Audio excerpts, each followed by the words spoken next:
to episode 217 of Lucretius Today.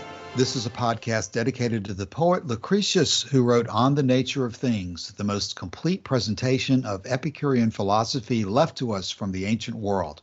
Each week we walk you through the Epicurean texts and we discuss how Epicurean philosophy can apply to you today. If you find the Epicurean worldview attractive, we invite you to join us in the study of Epicurus at epicureanfriends.com, where you'll find a discussion thread for each of our podcast episodes and many other topics. This week we're continuing in Book 2 of Cicero's On Ends, discussing Cicero's attacks on Epicurean philosophy.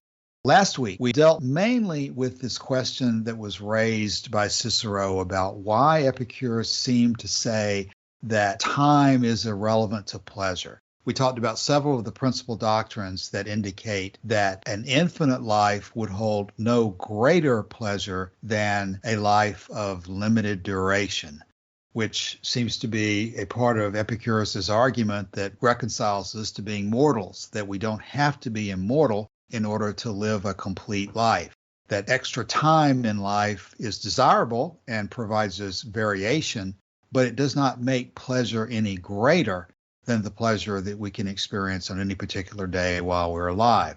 Cicero tries to take that and say that that makes no sense whatsoever. Epicurus is being absolutely ridiculous to say that you can't have greater pleasure in a life of 100 years versus a life of 1 year. And we discussed that at length last week, but we're going to be continuing with similar type questions today. And probably it would help us if we drop back and focus on why pleasure cannot be greater in an infinite life, the word greater and the meanings that are attached to that word. One of the discussions we had last week is that Epicurus says in Principal Doctrine number 9 that pleasures do differ from each other in intensity, in duration, and in parts of the body that are affected. And so all pleasures are not the same in every respect, but they are the same in the respect that we find pleasure agreeable. And so it is necessary to be precise in your terminology to explain the context you're talking about. Just because pleasure at a particular moment might be as intense as it could possibly be does not mean necessarily that it is the greatest pleasure that you can experience, because you have the three characteristics of pleasure to consider. And so it's important, therefore, to keep your context and to determine whether you're talking about a hypothetical greater or an actual experience at a particular moment. Now, in our previous podcast episodes, when we went through the DeWitt book, there was a section that I think is particularly useful in thinking about these questions of the nature of pleasure and how to view it. And I would cite to page 232 and his subsection on the unity of pleasure. And there, DeWitt goes into this discussion about how Epicurus considered multiple aspects of pleasure. That if you're looking for a single good, in DeWitt's terms, a unitary good, you can call it simply pleasure. If you're looking for a multiple perspective of pleasure, you can consider it to be the health of the mind and the health of the body. And another perspective, which is equally valid, according to DeWitt in this section, is the seemingly negative aspect of considering it to be freedom from fear in the mind and freedom from pain in the body. DeWitt says that it was that aspect, that perspective that Epicurus was looking at, which Epicurus needed to do for a variety of reasons we've discussed in the past in terms of showing that pleasure is always available to you. If you consider pleasure to be only the stimulative sensations of the body or of the mind, and you consider stimulation to be required, then stimulation is not always available, and you're not always going to have pleasure available. But if you consider the definition of pleasure to be wider than just stimulation, and also include the normal healthy functioning of the mind or the body, then there are many other types of pleasure that are available to you as long as you're living. But in looking at the terminology of freedom from fear in the mind and freedom from pain in the body, that appears to some people to be a negative way of looking at things. And DeWitt says, quote, "This seeming negativism was spotted by the antagonists of Epicurus as a chink in his armor, and the arrows of their dialectic were concentrated upon it. And that the weakness alleged," DeWitt says, "was that of calling two disparate things by the one name of pleasure. And there's a lot of information in that section that's helpful. It says it's plain to see how Epicurus was led to switch emphasis and to talk about this aspect of pleasure. And this is where DeWitt explains it, so I'll go ahead and quote it. As usual, Epicurus was working his way to greater precision in his analysis of the subject. And as will presently be shown in more detail, he discerned that according to Aristippus and Plato, no such thing as continuous pleasure was possible. They recognized only peaks of pleasure separated by intervals, either devoid of pleasure or neutral or mixed. From this it followed with inevitable logic that the wise man could not be happy at all times. And I'll insert there, could not be happy at all times if pleasure in the stimulative sense was what happiness is based on. DeWitt continues, this conclusion was repugnant to Epicurus as a thoroughgoing hedonist and was repudiated. This repudiation could be made good only by vindicating for freedom from fear and pain the status of a positive pleasure. This in turn resulted in a doctrine of the unity of all pleasure. Now, before we go further there, Brian of Epicurean Friends has pointed out some citations from Diogenes Laertius when he's talking about the Cyrenaics that I think is important to keep in context here. Diogenes Laertius in Book 2 had recorded that those who adhered to the teachings of Aristippus and were known as Cyrenaics held the following opinions. They laid down that there are two states, pleasure and pain, the former a smooth and the latter a rough motion. And here's the important part for this discussion, and that pleasure does not differ from pleasure, nor is one pleasure more pleasant than another. The one state is agreeable and the other repellent to all living things. Now they go on and they don't agree that the settled condition of the mind and the body is itself a pleasure. But the important point for this discussion is that the Cyrenaics, with whom Epicurus does often agree in many respects, held that pleasures don't differ from each other and that one pleasure is not more pleasant than another. That's kind of the same thing we're talking about here with Epicurus, is that to be confident in understanding what they're meaning, you're going to have to understand that they're talking about pleasure in different contexts. Because as we're going to find Cicero arguing later on in our text, and as our friend Don has pointed out in our discussion to many people, eels are more pleasurable to eat than are, for example, sardines or sprats, using Cicero's choice of fish. So all of us, I think, would agree that some pleasures are more pleasant than others. And yet the Cyrenaics took the position that that's not the case. And the Cyrenaics took the position that pleasures don't differ from each other. So presuming that the Cyrenaics are not just obstinate, stupid people, they must have had a reasoning behind their assertion. And presumably we're going to find that it's a terminology issue where words have different meanings. And I'm throwing in many different things we've talked about on the forum this week. But another issue that Brian has brought up that's relevant to that question of words having different meaning is the covered father paradox that Epicurus was apparently laughing about in one of the recorded sections of On Nature that we still have. The covered father question being, is it possible to both know and not know someone at the same time? And although I'm not going to do a good job of explaining the paradox with a great deal of force, the issue involved a father who has a blanket over his head. And in certain situations, you can take that person who is a father to his son and put him with a blanket over his head in front of the son, and the son will not be able to recognize the father with the blanket over his head. The paradox being that at that moment, the son does know his father, but he does not recognize his father because his father is covered with the blanket at that particular moment. Now, if you take that as an argument that, well, knowledge is not possible because this is an example of how hard it is to know things, I think that would be the wrong direction to take. But if you take it in the direction of understanding that the word know can have multiple meanings and meanings can differ according to the circumstances, then I think that's a useful lesson that you can at times both know and not know certain aspects of the same subject.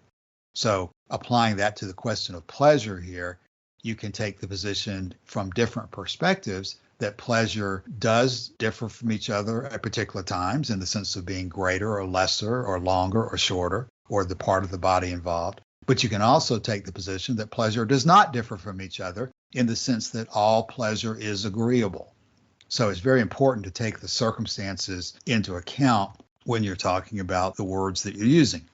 The one additional thing I would quote in the section from DeWitt would be DeWitt's observation that shows that this is what's really going on here. DeWitt says there's also a catch to this line of reasoning. The conclusion clashes with the teachings of Aristippus and Plato, and it also violates the accepted use of language. It was not usual to call the possession of health a pleasure, and still less usual to call freedom from pain a pleasure. It was this objection that Cicero had in mind when he wrote, quote, "You Epicureans round up people from all the crossroads, decent men I allow, but certainly of no great education. Do such as they then comprehend what Epicurus means, while I, Cicero, do not? The common people of the ancient world, however, for whom Platonism had nothing attractive, seem to have accepted Epicurean pragmatism with gladness." Cicero, being partial to the aristocratic philosophy and having no zeal to promote the happiness of the multitude, chose to sneer. And if there's a word for where we are in Cicero's text, Cicero is sneering at Epicurus's arguments. He's not providing a full explanation and allowing Torquatus to respond. And that's what we're here to do on behalf of Torquatus and Epicurus.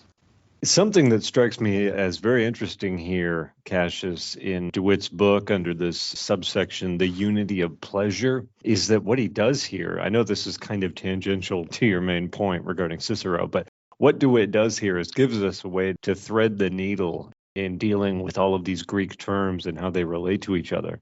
And it only occurred to me just now while you were reading it, when he says, it may be observed that the telos has been presented under three aspects. First, as a unitary good, it is pleasure. So when we say hedonism, we're talking about pleasure as the good, as the telos.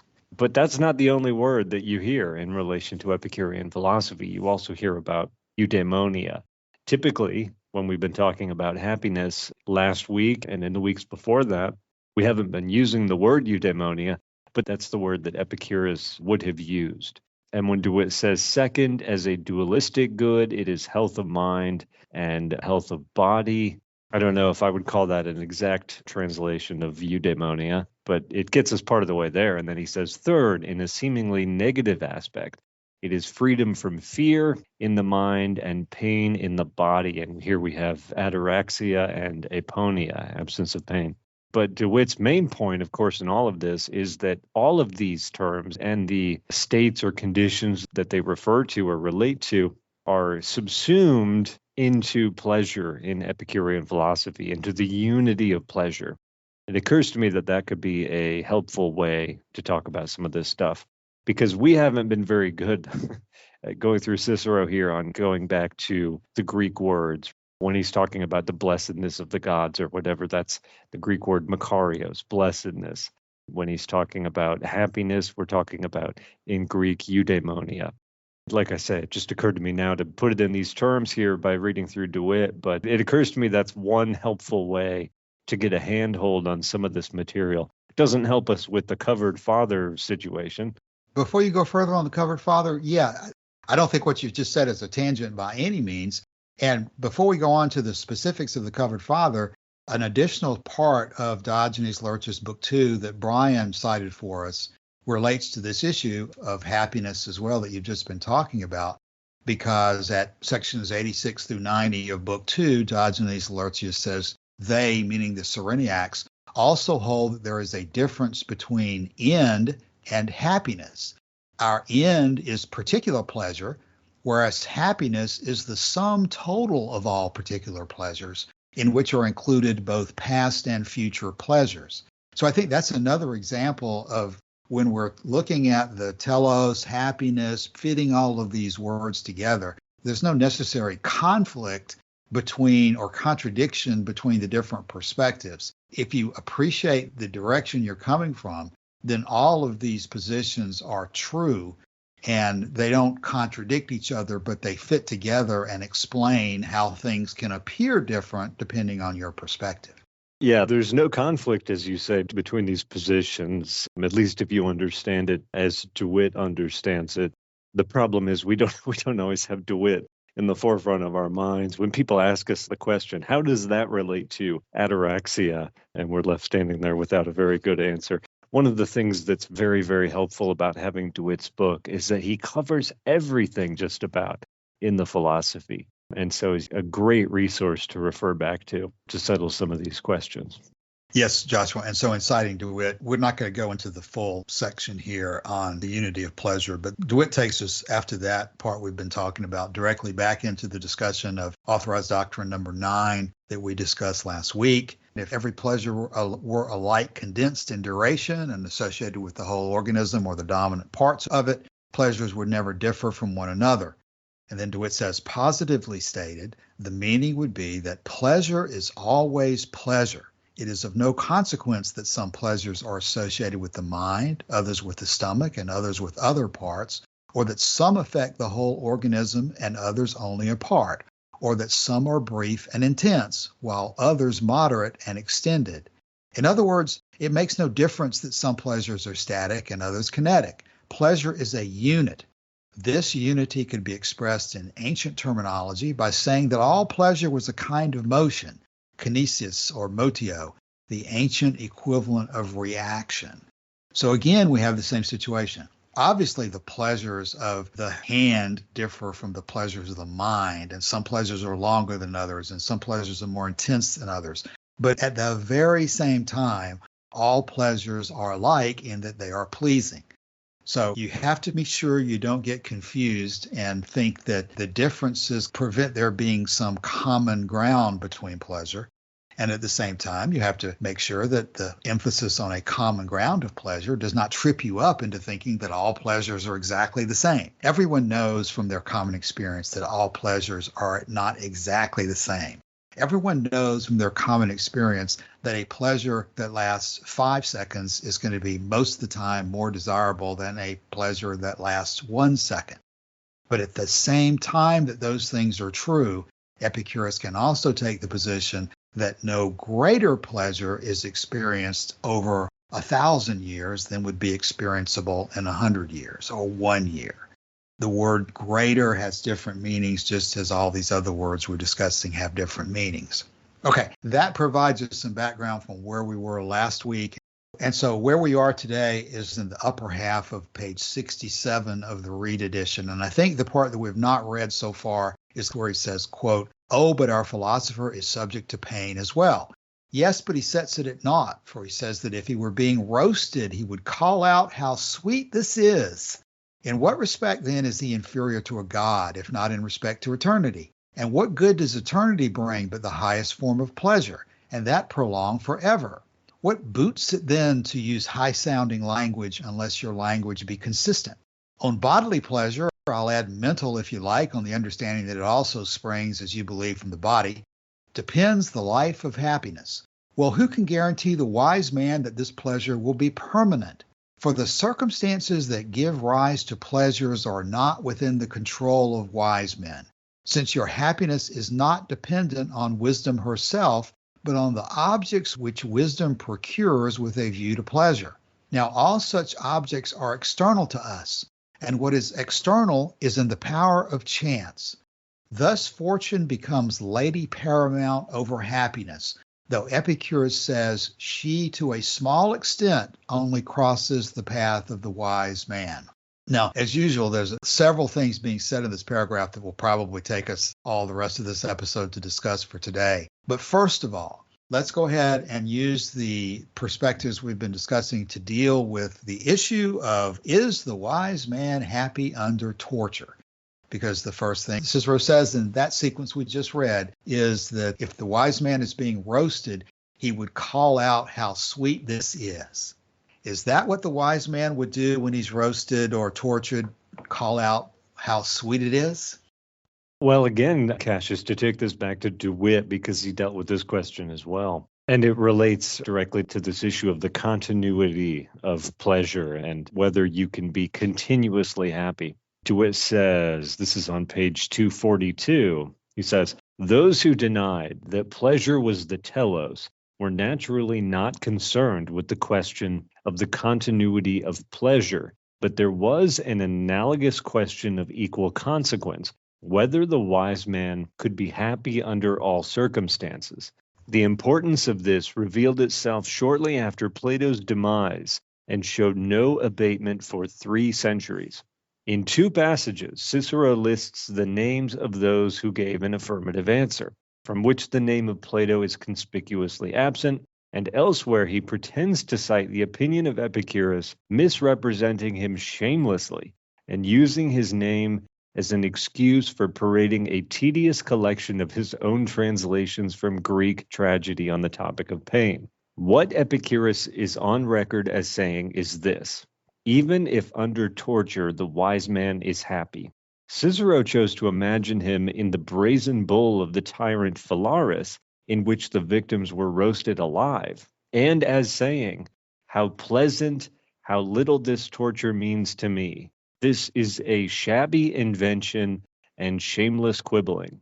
It ignores the difference between suavis, which is pleasant, and beatus, which is happy." And DeWitt finishes that by saying, even Epicurus himself could not have used pleasure as an invariable synonym for happiness. He died a happy man, but in physical agony. So the first thing to say about Cicero here is that he's actually totally misrepresenting what Epicurus said. He didn't say that it would be sweet to be roasted alive. He didn't say that it would be pleasant to be roasted alive. But the question of whether, and again, we have this difficulty of the phrase, quote, the wise man, unquote. There's that section in Diogenes Laertius about all of the things that the wise man will do and won't do, how he'll behave under these circumstances, but not under these circumstances. And there's a legitimate question as to how much that should be considered to apply to normal people like us, Cassius, and Colosini and Martin. But whichever way you slice that question, to say that it would be sweet to be tortured is obviously very different from saying continuous pleasure is possible even when you're being tortured.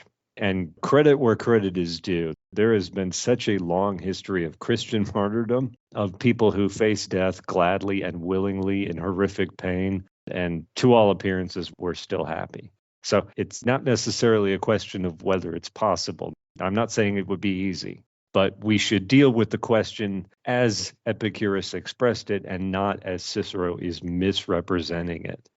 Okay, let's stay with this for a few minutes because I think people can have a real problem with this example and they have to think through the Epicurean answer clearly before they can understand it. And before I launch back into that, I'll say that I think this possibly relates to this comment we talked about earlier from the Cyrenaics that Diogenes Laertius recorded, where they said that our end is particular pleasure, whereas happiness is the sum total of all particular pleasures, in which are included both past and future pleasures. Now, that's where I think you have to go in order to understand what's going on when you're being roasted or otherwise tortured at any particular point. Stimulating pleasure is not the focus of your experience when you're being roasted. Stimulating pain is going to be a very large part of your experience at that particular moment. And so you can't consider yourself to be experiencing stimulating pleasure when you're being roasted or you're being torn on the rack. However, you can look to your mental experiences at the same time, and you can see that there are pleasures involved in good memories. Now, people are going to say this is so impractical when you're being tortured, when you're being roasted alive. There's no way you're going to be able to think happy thoughts at that particular moment. And there's no doubt that that is a concern. It's the same concern that Epicurus was facing, essentially, in his last days when he's under excruciating pain from his kidney disease. The goal, whether you can achieve it or not, it's still valid to think about the goal and the way the wise person is going to approach such a situation. And I would say that we're not talking about superhuman people in any of this. Epicurus was not superhuman. We're not superhuman. But we're talking about the goal to make the best of any particular situation. And this is where it comes in how important it is that intense pain is going to be brief. Pain generally, even when it's fairly large, is going to extend out over a period of time. And over a period of time, it's manageable by offsetting other pleasures against the pains that you're experiencing. The point of happiness then is that happiness is the sum total of your experiences, of your particular pleasures and particular pains. Epicurus was successful in his last days, offsetting the pleasures of his mind against the pains of his body. Diogenes Laertius records that the wise man is going to cry out in pain when he is on the rack. Epicurus doesn't take the forced Stoic position that the mind is capable of erasing pain, but this is the way to look at the availability of pleasure even under difficult situations. And the only way to do that is to keep in mind the wider definition of pleasure as including not just stimulating experience, but also the normal, healthy functioning of the mind and the body. You can be a happy person even though you go through troubles in your life. You can be a happy person even though you're experiencing pain at particular times, if happiness is viewed as the sum of your experiences in which pleasures predominate over pains. You know, Cicero himself had mentioned a previous case in the life of his paragon of virtue and wisdom, Marcus Regulus, who was tortured by the Carthaginians. And Cicero writes this, he says, "I have hardly the courage to say who it is that I prefer to your man of pleasure. Virtue herself shall speak for me, and shall without hesitation prefer to your man of happiness her Marcus Regulus. And virtue proclaims that when he had returned from his own country to Carthage, of his own choice, and under no compulsion but that of his honor, which he had pledged to the enemy, he was happier in the very hour at which he was tortured by want of sleep and hunger than Thorius when drinking on his bed of roses. He had conducted important wars, had been twice elected consul, had enjoyed a triumph, though he did not regard his previous exploits as so important or so splendid as his last sacrifice, which he had taken upon him from motives of honor and consistency, a sacrifice that seems pitiable to us when we hear of it, but was pleasurable to him while he endured it. In truth, happy men are not always in a state of cheerfulness or boisterousness or mirth or jesting, which things accompany light characters, but oftentimes even in stern mood." As I sternly condemn Cicero for his hypocrisy in having used that example himself earlier and then denying an example like that to Torquatus and the Epicureans. Torquatus had said basically the same things about his own ancestors. Was it really a joyful experience for the older Torquatus to execute his son for violating the military orders? Well, no, it wasn't a joy, tra-la-la moment in his life, and yet you could still say that Torquatus was happy. This is a point that's really not that difficult, and Cicero himself, as you're continuing to talk about, I think, Joshua, while I'm interrupting you, has made it himself, and yet he acts as if Epicurus is an idiot by saying something similar. It's really irritating to see Cicero go back and forth using things that he knows better than to say. Yeah, you mentioned in a previous episode, Cassius, that there's this essay from the early decades of the 20th century by an academic named Mary Porter Packer, and that Norman DeWitt, who we've been quoting a lot today, in his review of that article said it was generally good, but that Mary Porter Packer had acquitted Cicero of the charge of deliberately misrepresenting Epicureanism. This is not the first example of that we have found. That's right. I can't remember the exact wording from DeWitt, but his comment that I thought was a good quip was that Cicero could not have been nearly as effective in misrepresenting Epicurean philosophy if he had not understood it so well himself. You can't read this neutrally and come to the conclusion that Cicero is just innocently not understanding Epicurean philosophy. He's attacking based on his deep understanding of what Epicurus did in fact say. Now, the one additional new point we have time to raise in today's episode is the last part of what we've talked about before here in section 27, because the last thing Cicero says in this paragraph is that the circumstances that give rise to pleasures are not within the control of the wise man. Now, all such objects that you require for happiness are external to us, and what is external is in the power of chance. Thus, fortune becomes lady paramount over happiness, though Epicurus says she to only a small extent crosses the path of a wise man. And that was going to be, and may still be, the title I give to this week's episode. Does luck control whether an Epicurean is happy or not? Is the happiness of an Epicurean subject to fortune? So let's deal with this issue. Are only the lucky happy?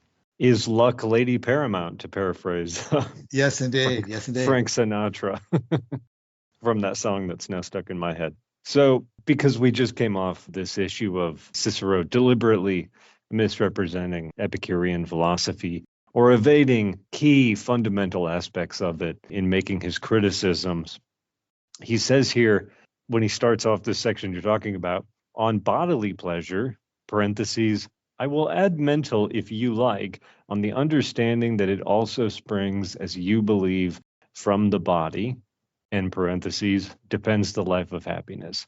If you take out the parentheses, what he's saying is on bodily pleasure depends the life of happiness.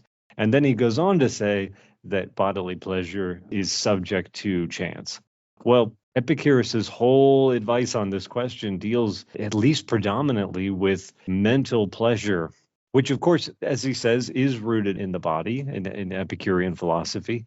But it's the mind that allows us to revisit the memories of past pleasures. And it's the mind that allows us to anticipate future pleasures. It's the mind that we rely on to diminish our fear of death and of the gods and so forth. So to just tack it on there at the end like it's totally insignificant, and that bodily pleasure is the sum total of what Epicurus was talking about, is again totally misrepresenting the philosophy. And the next sentence he says, well, who can guarantee the wise man that this pleasure will be permanent? Well, when the pleasure of remembering the past and anticipating the future, thinking of your friends, when that pleasure is in control of the mind, it's clearly not subject to chance. So this is, again, Cicero is like taking every advantage he can get, even if he has to twist it just a little bit in order to make it fit. But Epicurus, I think, is quite clear on this in his will, which I think Cicero is going to quote fully here later in the text. This question of mental pleasure, as he's writing this letter, his last will and testament, is so central to how he responds to the problem of the pain that he's experiencing and the knowledge that he's going to very shortly die. Yes, that's clearly one of the major ways Epicurus is looking at this question. It talks about control of experience. What you're attempting to do in your life as an Epicurean is to use your study of nature, use your study of science to arrange your affairs in ways that are most likely to lead you to pleasure as opposed to pain. And so when Epicurus talks about that the wise man is only going to infrequently be subject to fortune or to things beyond his control, it's because the wise man has acted as best he can to prevent things from happening that can be avoided. Obviously, if you don't act to prevent accidents and other bad things from happening, then it's more likely that they're going to happen. And that's a direction I think we can also take this passage before we move on to something else. We're also talking to some extent here about that the word fortune can have different meanings. We're not simply talking about necessity versus free will issues, although that's probably to some extent relevant here too. You are not bound by fate in an Epicurean universe, and you have the ability to affect your future pleasures and pains. And so within the abilities that you have, you can act to maximize your pleasure and minimize your pains. I believe, Joshua, you've brought this up more than I have in the past, but sometimes when these guys are talking about fortune, they're not really talking about the necessity fate issue. They're talking more about Frank Sinatra's song, Luck Be a Lady for Me. There are people who think that there is a force of fortune out there in the world. And this phrasing here from Reed kind of evokes that kind of perspective. Fortune becomes lady paramount over happiness, as if there is a goddess of fortune who is dispensing her favors in a capricious way. Then you need to satisfy the goddess of fortune, so she'll send fortune your way. That's potentially a perspective that Cicero is evoking here, which of course is something that Epicurus would just totally reject. That fortune, as stated in the letter to Menorchius, is something that does not exist any more than does fate. Yeah, there's a scene from Romeo and Juliet shortly after Mercutio is killed by Tybalt. Tybalt is one of the Capulets. Mercutio is a friend of Romeo's. Romeo avenges Mercutio's death by stabbing Tybalt and then cries aloud, "Oh, I am Fortune's fool." Fortune's fool, Romeo. You just stabbed a guy. This has nothing to do with fortune. You made a choice in that moment. Talking about fortune in these terms allows us to escape culpability, responsibility that we might otherwise have, and to view things as totally in the lap of the gods is as contrary to Epicurean philosophy as to view things as totally hitched to the star of necessity. Right. And Epicurus is going to reject both of those possibilities because of his understanding of the nature of the universe. And the confidence you get in rejecting those things comes from your understanding of the nature of the universe. Now, I can also think of one other related objection that some people have to what we're talking about here. And I think there's also some relationship with Aristotle going on as well in terms of the issue of what external goods you need in order to be happy. It's my understanding that Aristotle is thought to have taken the position that it's necessary for you to have certain external goods before you can live happily. But from a more practical way of looking at it, I know some people tend to think that Epicurean philosophy is a philosophy for rich people. That if you're an Atticus or you're a father-in-law of Julius Caesar or Piso, you can be Epicurean because you've got all the material blessings that you need, and it's therefore very easy for you to spend all your time pursuing pleasure and avoiding pain, and you can achieve that. But that the less well-off person or even the poor person, this is a terrible philosophy for them because happiness is beyond their reach. Pleasure is beyond their reach because they don't have enough money. They don't have enough physical possessions to attain happiness. And I don't think Epicurus would take that position at all. It seems like Epicurean philosophy was appealing, according to Cicero, to the middle classes of the Roman era as much or more than to the higher classes. And I think if you look at Epicurean philosophy, at root of this full definition of pleasure that Epicurus is focusing on, that you don't have to be rich in order to be a happy person. Joshua, do you have to be rich to be a happy person? No, certainly not. I'm not rich, and I like to think that I am happy. So Same here. But that's a concern some people have. So I think we could address that for a few moments by emphasizing that the Epicurean approach doesn't require a lot of money in order to constantly be surrounded by these stimulating physical pleasures. And the obvious continuation of that sentence is because pleasure includes more than these costly stimulative pleasures. You don't have to have a continuous banquet of caviar and expensive food and fish in order to dine happily. If there's anything that modern Epicureans like to talk about, it's that simple fare can provide pleasure just as well as expensive fare can. We can give example after example. Regular blankets can provide just as much heat for you to sleep under at night as can be some expensively woven, colored, jeweled blanket. You don't have to have riches in order to obtain pleasure in Epicurean philosophy because it is relatively easy to obtain pleasure if you think about pleasure in the wide definition that Epicurus espouses. Certainly there's a minimum of existence that's involved, just like a minimum of air and water and food to sustain yourself. You have to have a minimum. But this minimum that you're talking about is not that difficult to get in most circumstances. Now, sometimes it's absolutely impossible. You're in the middle of a war, you're in the middle of a famine, you're in the middle of some natural disaster. At those times, even the minimum is not available. And Epicurus is not a magician. He can't wave a magic wand and say, think about being happy, and that will give you the food or the water or the air or the shelter that you need to survive. Sometimes survival is not possible. Epicurus is not a magician. But in most cases, survival is possible. For some reason, I think of the Jefferson Head and Heart letter where Jefferson uses the phrase, the greater part of life is sunshine. You don't have to take the position that you look at everything through rose-colored glasses and everyone has all the resources that they would like to have.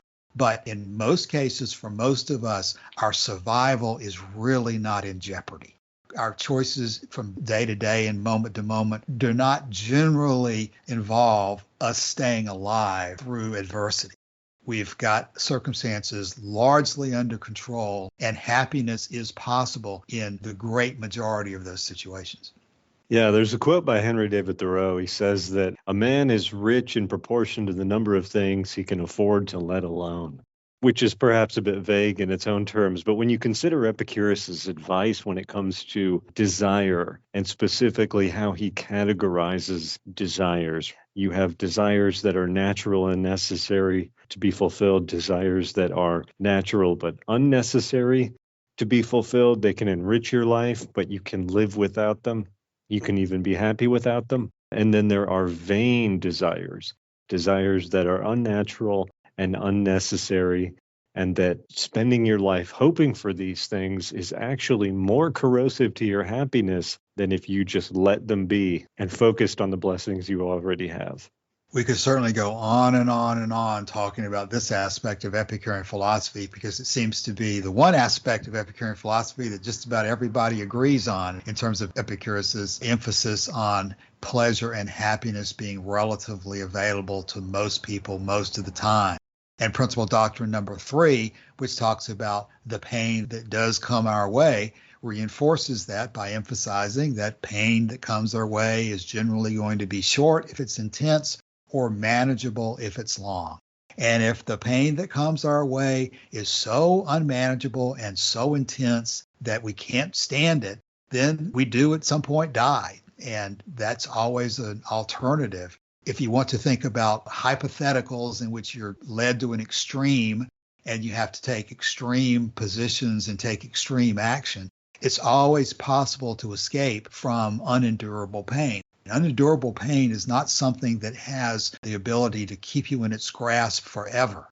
Cicero uses some examples we're going to be seeing as we go further here about how pain can be very intense and last a long time, as Cicero saw some of his friends going through very serious physical ailments. But my eyes caught back by the quote that Joshua pulled earlier from this section, where Cicero says, well, who can guarantee the wise man that this pleasure will be permanent? Well, nobody can guarantee to anybody that life is permanent. Life is not permanent, but while you're alive, you have the ability to, as Torquatus said earlier, the wise man is always going to have more reason for joy than for vexation if he has a proper understanding of philosophy and the world around him and his own circumstances. While we may be going slowly through this section, it's raising a lot of important issues and giving us some context to evaluate these issues in, which I think is always helpful for us to do. Okay, well, as we begin to come to the close of today's episode, let's talk about closing thoughts on what we've discussed today. Martin, anything for today? I have nothing else. Thank you, Martin. Calasini. I do wonder if Epicurus presented some kind of idea that there are goods, because I think Aristotle says something about goods that lead to happiness.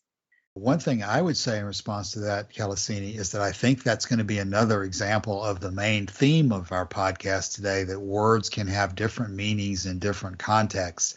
Certainly the word good is going to be subject to the same qualifications, that you can consider a good to be something that is desirable in and of itself, in which case Epicurus would say the only thing desirable in and of itself is pleasure. On the other hand, there are things that are tools to obtaining pleasure, which are desirable to have for the sake of obtaining pleasure. So some of the things that you're talking about in comparing them to what Aristotle is saying may be things that Epicurus would consider to be good as tools for obtaining pleasure, but not things that are good in themselves as Aristotle might have thought of them. We can address that over time, because those are interesting questions that are certainly beyond the scope of my reading of Aristotle to be able to talk about, but certainly would be helpful if people can bring to our attention particular quotes that talk about things like that. I have also one more thing. When circumstances are under control, this is something that leads to a sense of well-being or happiness. What percentage of the population feels like their circumstances are under control? Calasini, regarding your first question, the way that philosophers talk about this issue of things that we pursue in service of the good, that we call those instrumental goods. Like Cassius says, they're tools to get us to the goal. And we distinguish instrumental goods from intrinsic goods. Epicurus never puts it in these terms.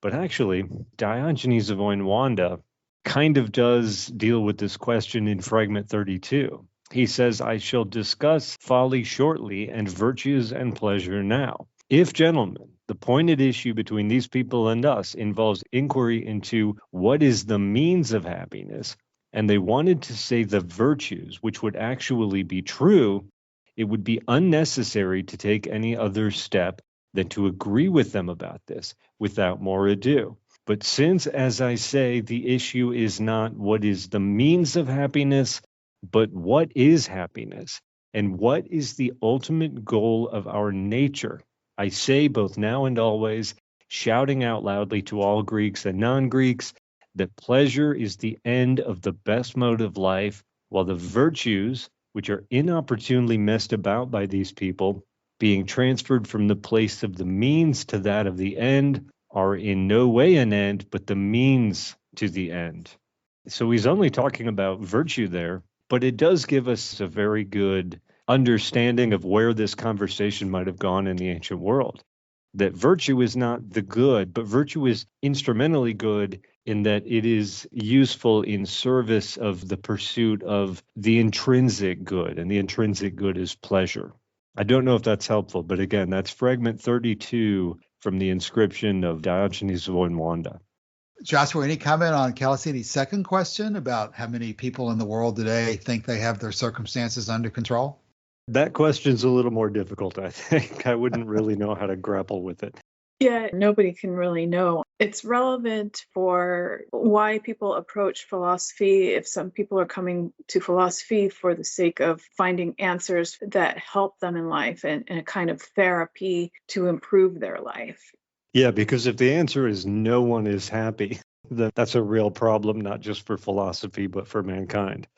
And of course, Epicurus is taking the position that even in the worst situations of life, when you're under a lot of stress and a lot of pain, you can still be happy. Now, that doesn't mean you're not going to try to control the pain in any way that you can. And if Epicurus had different types of medications available to him for his kidney disease, he would certainly have been taking them to minimize the pain.